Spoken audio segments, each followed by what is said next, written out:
Hey, this is David for BigBits, and in this video we're going to talk about the newest TradingView indicator here from BigBits, and that is the Stochastic Weights Advanced indicator. This one is a private indicator, which is invite only, so if you're interested in this one when you're watching the video and you don't already have access, just reach out to me on YouTube, TradingView, Twitter, Discord, any of the platforms, and we'll see about getting you access. I do plan to have some other indicators and sell access to these at some point and be a vendor as TradingView refers to it. But for now, maybe not so much. But if you're seeing this video a little bit later down the road, then you'll probably need to purchase access or something to that measure. But for now, let's go ahead and talk about this one and how it differs from the free version, which is the basic version. And really, the thing that you need to know is that there are probably 10 to 12 new features in the advanced versus the basic, and the advanced covers quite a bit more in depth as well, not just more settings, just very detailed settings as well to help you fine-tune everything the best you can. Now, let's go ahead and take a look at some of these settings. You notice the first one, I've updated this pretty much as soon as I released the indicator. I actually came back and I gave it a configuration, and by default it'll use the default settings, which are the ones you're seeing down here. But if you choose BigBitsIO settings, you'll get the same settings that I use, and you'll be able to see the same Stochastic Weights Advanced that I'm actually using in this video, and you'll be able to create your own as well. So what I'm going to do right now is actually I'm going to go and do this on, yes, the 1 minute chart. I had to make sure I was on the 1 minute chart here. Okay, so let's pull up this again. And let's show you, we have several different indicators. We have the stochastic RSI, the stochastic PC, which is another one of my indicators. This one's actually open source and free as well. The stochastic V, which is only available in this script, period. It's not in any other script at all. And I honestly think this is one of the key pieces to making the Stochastic Weights Advanced actually work correctly, because on your divergences, I believe it weighs the second part of the divergence a little bit more heavier than the first part. So it'll create a higher bump in the divergence, so it makes it a little bit more clear. It's actually a divergence when you're looking at it, in my opinion. There's also the RSI, smoothed RSI, MFI, and smoothed MFI. And those are all of the stochastic or oscillator type indicators that range from 0 to 100 that are all weighted together to form these two lines. Now, typically, if you're using stochastic, it would look like this, but what we've done is we've combined the stochastic with the stochastic RSI and so forth. You have your regular stochastic RSI, and your other indicator settings.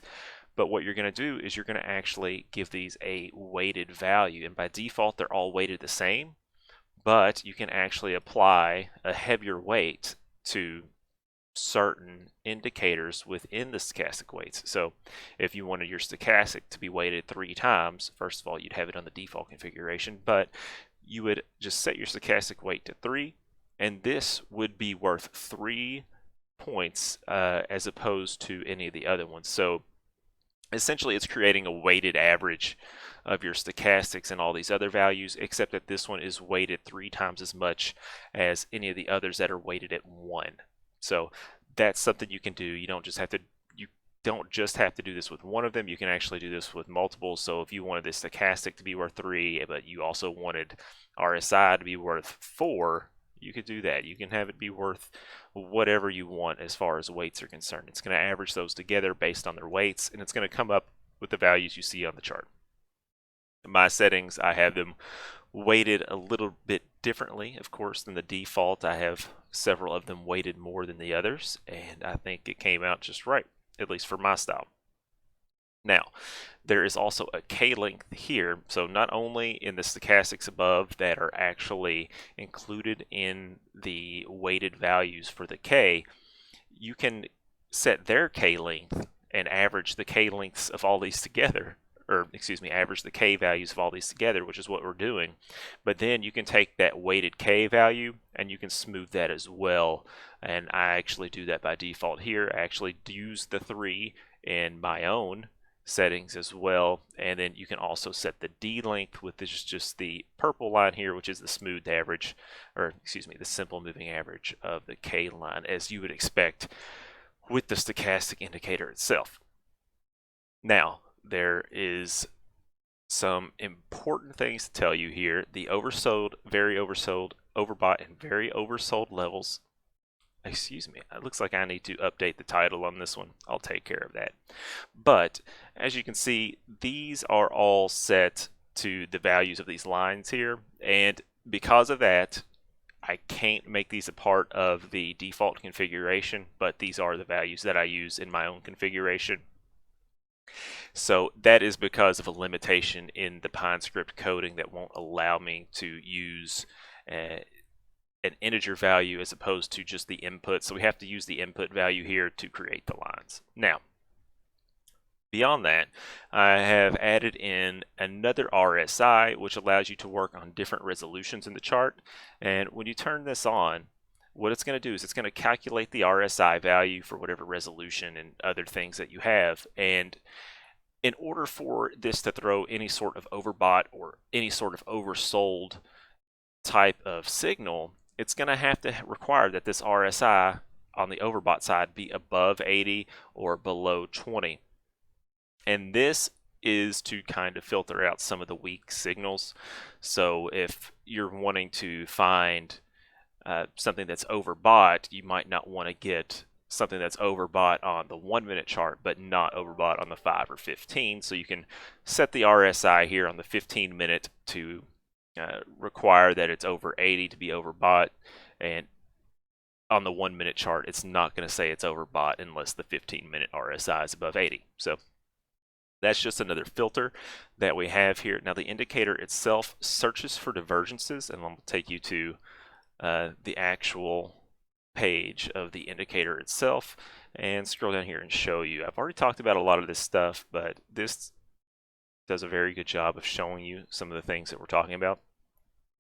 Now this is an example of the divergences that it does, and I sort of took some of the code from the default divergences indicator on TradingView, but I had to change it around somewhat considerably to get it to work without repainting.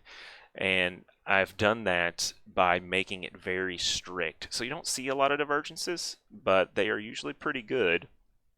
Now I think this one came a little too soon, but at the same time, the entries are only occurring on crossovers after divergences. So if it picks up the divergence and the indicator continues to go up, it's not going to actually tell you to enter that divergence until after the opposite crossover occurs. So hopefully that can help as well. And with manual trading, you would see that there was actually yet another divergence here, and you could have looked up here as well.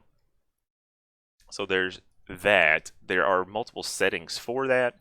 There is the divergence look back period, which tells you how far back to look for the divergence. The maximum of the divergence look back range, which means it can only go back that far. And I think based on the way that the divergence code works is that really this is only going to be 20 because there is no look forward with the right look back. And the minimum can be 0.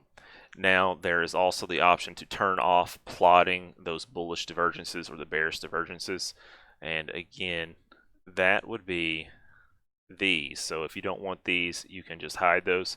And honestly, these aren't always the best signals, but if you don't want to plot them, you don't have to, so you can just turn those off with that particular setting. Now there is what's called a bull divergence recency and a bear divergence recency. And going back to the actual divergence, this just means from the point that the divergence occurs, the corresponding crossover or cross under must occur within that recency period. So if the divergence occurred here and your recency is set to 2, it probably would not have triggered this, but if you had it set to 5, it would have, because this crossover was about 5 candles after the divergence was detected. So that's how the divergence recency works. And we have a couple of more settings. This is what I call the very quick oversold or overbought div recency. And what this does, it's the same thing as the bull and bear divergence recency, except this is our own calculation here for a divergence. And what we're doing is we are looking for, and let me zoom into the chart here, a period where the indicator goes above the very overbought or below the very oversold levels, and then it closes at a much higher price within that recency period with a lower high on the actual indicator itself. So you can see it spotted out a really good divergence here, and if you were to short there, it would have worked out well for a quick scalp. And it appears that's how most of the trades work out, unless you're pretty confident that you're at the end of a trend. You can see this occurred midway through what appears to be an upward trend, and a lot of times you'll get signals like back here it was very overbought. You'll get those at the beginning of trends and it will continue to go on. So it's good to look for divergences, in my opinion, on this particular indicator. Now, there is also the requirement that the D value must be within a certain range as well on the second point. So let's go back to this one. So when the second part of the divergence occurs, the crossover must happen above 60 for the overbought bearish divergences, and it must happen below 40 for the bullish divergences. And this is to kind of weed out some of the cases where it'll get very low and then it bounce back up really, really high. And then, of course, you need to use the recency window to change when it can actually occur. So looking at 40 candles from there, this was in that range, but if you had the recency set to 20 or so back here, this would not have thrown a divergence, and this would not have been a divergence because it did not meet the other requirements that are in the code behind the scenes. Now, there are a couple of other indicators being used behind the scenes to kind of determine when a divergence of these sorts should actually be thrown. It's checking for basically some pretty volatile price action to require that there are signals being thrown. So you're probably not going to see a whole lot unless there's some pretty volatile action. And honestly, with my settings, the indicators hardly ever go to very overbought. Let's go back up over here. You can see there was a very strong move up and it went to overbought twice. So when it throws an very overbought or very oversold signal, it means it was a huge move. And this is a 1 minute chart, so I would not have recommended chasing that. But that's one of the reasons I recommend looking for these divergences.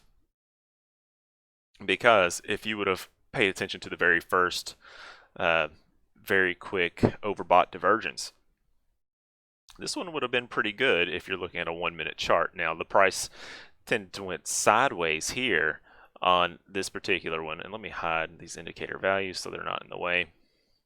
See, the price went sideways after that, so it wasn't the greatest time, but if you were trying to find a top and you were trying to trade divergences, I think that one was pretty good in my opinion. Now, I do plan on creating this into a strategy at some point so we can see where the entries and exits would be, and that will be pretty interesting because there are a lot of different things going on with this particular one. So let's zoom out. Let's go take a look at some of these divergences on the 1 minute chart just to see what we've got. So that one, that was a divergence. This was a divergence based on the settings that it has, and like I said, these particular divergences I don't really care for as much unless it's very clear that's an actual divergence.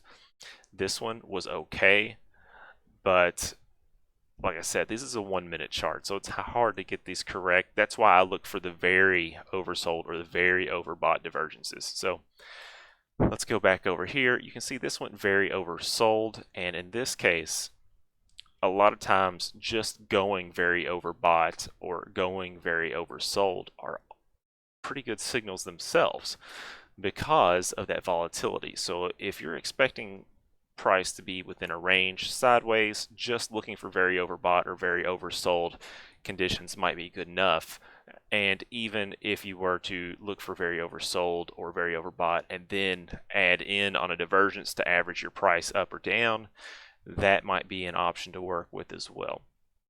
Let's go ahead and take a look at some of these 5-minute values. Now, if you're wondering, the labels up here are the multi-resolution RSI callouts, and I tend to look for these when I am using the stochastics indicator, because if it does get to a high value, then the RSI needs to kind of correspond. So like for here, it went pretty low, but the RSI didn't get very low, so I knew it probably wasn't a good signal.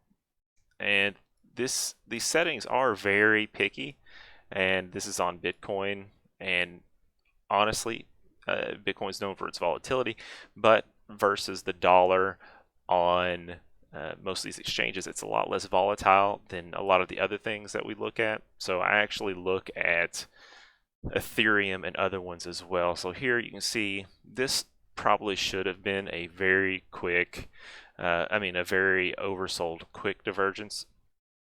And that one would have been a good call as well here. And that's why I also recommend kind of looking at the chart as well. It isn't entirely automated just yet to the point to where, you get your alert and you trade on it specifically. This is just another tool within our toolbox that we can actually use. And if you're curious to kind of follow along to see how these are going, you can always follow me on Twitter. I've actually got my own bot that I've created that's going to be tweeting out when these alerts occur on the 5-minute chart. And these are going to be posted with screenshots of the chart that we just looked at. And it's going to tell you some information about it, give you some links and some other information that you might need. Now, if you follow me on Twitter, you'll get it there. But also, if you go to my Discord, there should be a link for that in the description of the video. There is a section there for bot alerts, and you can go back and look at those. It's probably a little bit easier to find them in Discord, going through the history. So you can find those there. But if you do the Discord, please mute that channel, because it does tag the people who are actively in that server. So you might get some notifications from it, and I toyed with the idea of disabling those. And we might still do that, but if you're interested in following these, you can check out Discord or Twitter. Now, I believe that is it for this particular video. We've went over pretty much everything there is with this indicator. If anybody has any questions, you're more than welcome to reach out on any of these platforms. And as I said, if you're wanting to get access to this, please reach out to me directly, and I will see what I can do to help you out about that. I'm willing to give anybody free access to it, at least for a couple of days for the time being.